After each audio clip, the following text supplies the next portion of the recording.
Good morning, it's me, Nancy, today. Well, I just realized that I have never told you about my bucket list and my big plan. Yes, I am going to hike the Appalachian Trail. So I've lost 75 pounds. I've had 2 hips replaced. I've gone to physiotherapy for my knees. And I've done yoga so I know how to stretch out my kinks. I've been walking in the woods for a few months. I've just been spending a lot of time in the woods walking and doing a lot of things. Like I've been loading up these beds, and so I've been shoveling black earth and manure and all this stuff, and carrying logs, all that to make those hugelkultur beds. And so I think that my body is in the best condition it has been for an amazing amount of years. And so I think that I'm getting closer to the time to start hiking the Appalachian Trail. And I think it would be so cool to spend 6 months on the trail. Wouldn't that be awesome? And you meet really great people on the way. You meet all these people who want to walk the trail, who are planning on hiking the whole true trail. And then you have some that are just going a little bit. I would like to walk the whole thing. Or at least plan to walk the whole thing and start to walk the whole thing. And so anyway, I have been working on, look at this big antenna on the top of this car. Wow, he's got something going on. Anyway, where we are. Isn't that beautiful? This is at Narrows Locks. Anyway, so then my idea is I would, Mary lives on the trail, right? So I was thinking Mary and I are going to do this together, but she's not been training as much as me, so she's not as in good a shape. But that's probably good because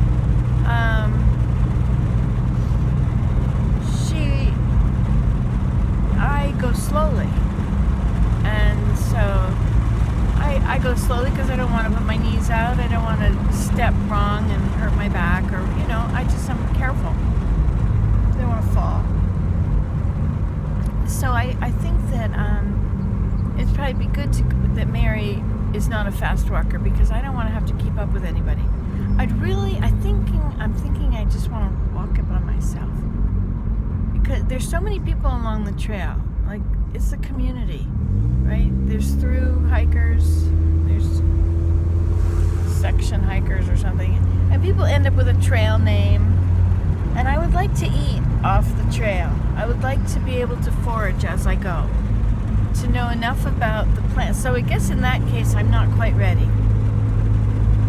And I would like to know all of the plants that are available in all of the states that I'll be going through. So I think there's probably a lot of stuff about the Appalachian Trail on YouTube. I haven't really started to watch those. That's the videos we need to start watching on YouTube. The ones that have to do with the Appalachian Trail. And the trail is maintained. I don't know if you don't know about the trail. It starts in Georgia and it goes to Maine, and it also goes across, it's in Canada. So I think it starts in the Gaspé.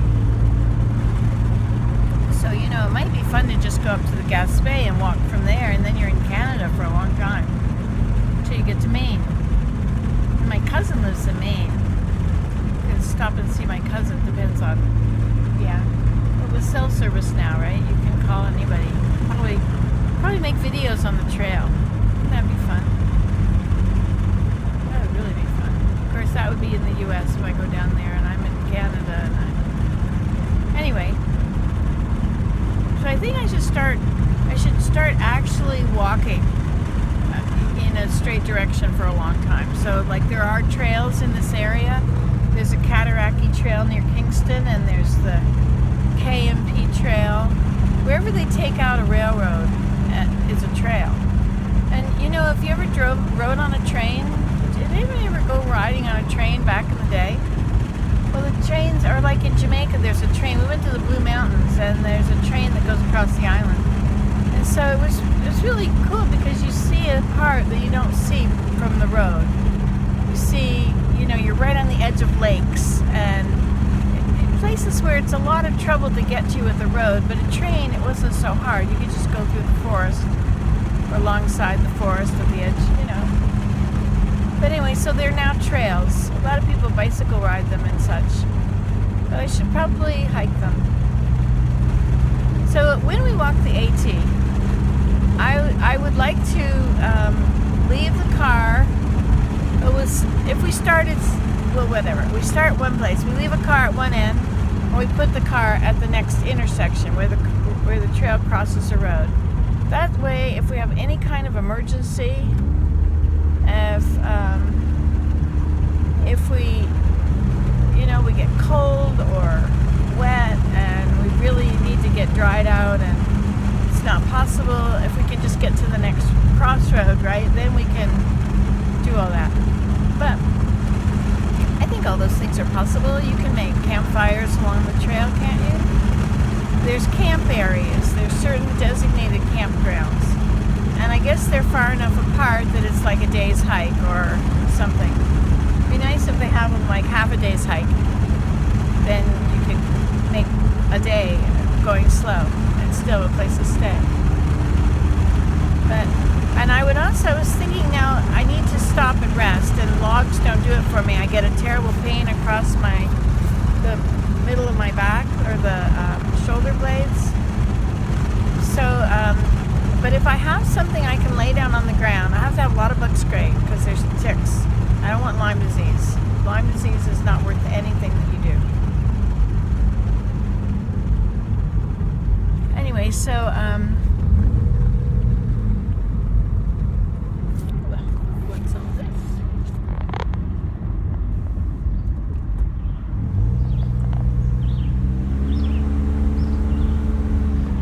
It's a white-eyed vireo. Did you hear him? Oh, we're getting very big here now, Nancy. We don't want to be that big.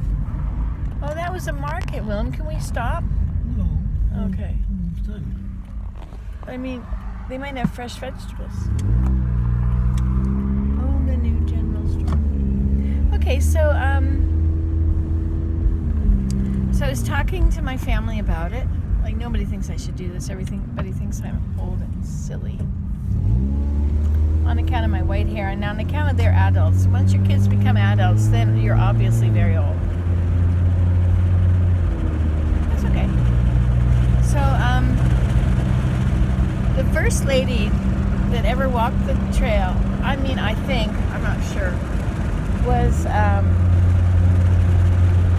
she was in her 60s, and she had a stick and a bag, a little thing that she carried over her shoulder. So I was saying about being able to relax. I would like to have something I can lay on the ground. I don't want to take plastic, but I would like something waterproof. Well, I guess if you get something that's manufactured, it's not plastic. It probably came from oil, because when they created all these fibers, man-made fibers come from oil, don't they? Polyester, synthetics, I guess. They create molecules when they do this research. They try and create a molecule, and if they can create a molecule and it does what they want it to do, then they'll make stuff. Interesting. So, if I could lay that on the ground, and I can use my arm for a pillow, then I would be able to relax anywhere. That's what I do where I walk now. In the winter, it was so easy. You snowshoe. It might be really fun to do this in the winter.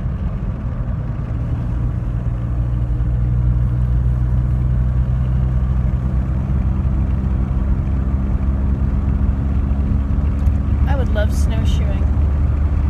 And then you lay down and sleep on the snow. If you wear 2 winter coats, long winter coats, and 2 pairs of socks, 2 pairs of mittens, and you put hand warmers in your mittens and hand warmers or toe warmers in your boots, snowshoes, 2 hats. You can really be warm for a long time. I was out like for 8 hours. It was -20, and I was out for 8 hours just hanging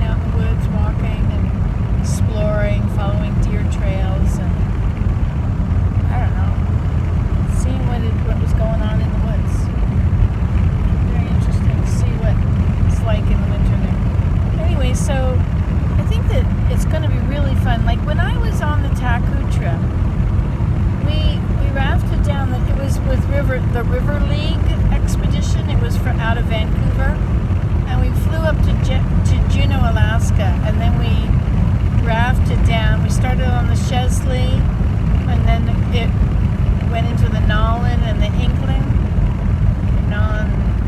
I don't know the order of that. The Chesley was the first one, and then the three of so the Chesley, the Nolin, the Inkling, and it all becomes the Taku. Anyway, so we were on the river for 11 days, and even though I was with all these city people that I really had nothing in common with, and they had absolutely no interest in me, I was quite invisible. I had a bad back, and I was alone, and they were all with each other.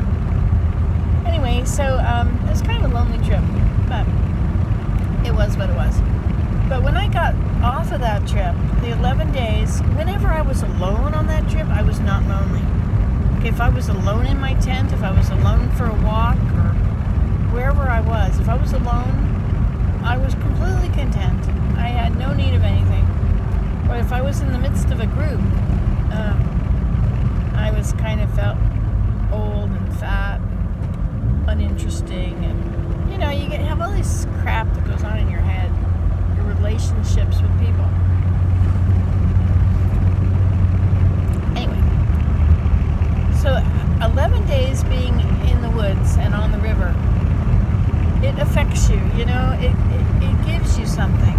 You feel that you're really connected. It gives you a depth of character, a depth of understanding.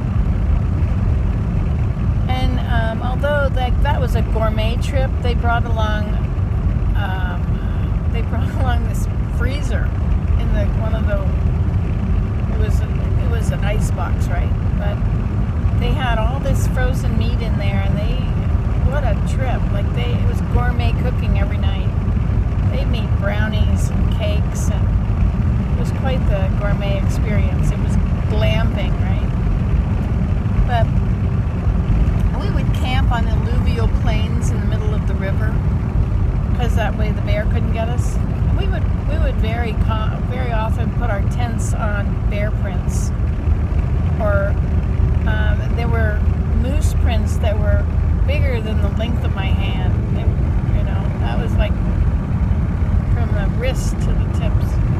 And the bear prints, they were grizzly, so they were big and mean. They're hungry. You are food. But anyway, so I guess there'd be bears in the Appalachian Trail. But I would have to take I have a thing of mace, a bear spray thing, because there's coyotes around here, and I would hate to. There have been times that I've cut my finger or cut something, and I'm out there and I'm coughing, and there's blood, and there's coyote tracks. Anyway, so I have this mace thing. So, so on the trail, I have to take stuff that's lightweight, and so I have to go light, right? I can travel light, really light. But the more things I think I really need, the harder it'll be. But you see what I was saying about 11 days on the Taku is the way that it affects you. I think that's what being on the AT will do. 6 months on the trail, or even a month at a time, or even a week at a time. That will change me. It will be a good thing. Anyway, so that's part 1 of my AT experience. Bye. You'll hear the whole thing, I hope.